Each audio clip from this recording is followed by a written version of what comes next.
খোঁজ নেয়নি? তা নেয়নি তো নেয়নি। আচ্ছা, মনে রাখেনি? রাখেনি তো রাখেনি। হো, ফোনও করেনি? তা করেনি তো করেনি। ফিরে তাকায়নি? তাকায়নি যখন তাকায়নি। ভুলে গেছে? তা বেশ তো, ভুলে যখন গেছে তখন গেছে। তাই বলে কি নিজেকে বিষণ্ণতার সমুদ্রে ডুবিয়ে রাখতে হবে? নাকি হাসতে ভুলে যেতে হবে? নাকি আত্মসম্মানকে বিসর্জন দিয়ে তার কাছে মিনতি করতে হবে?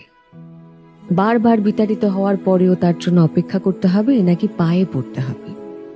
নাকি নিজের ভালো থাকাটাকে এতটা সস্তা বানিয়ে ফেলতে হবে যেটা অন্যের উপর নির্ভর করে? এই বিষয়টা নিয়ে না একটু ভাবা উচিত, জানো। তুমি যদি তোমার নিজের মূল্যটা না বোঝো, তাহলে একটা ভুল লোক যে তোমাকে নিয়ে ছিনিমিনি খেলছে, সেটা হওয়া কি খুব স্বাভাবিক নয়?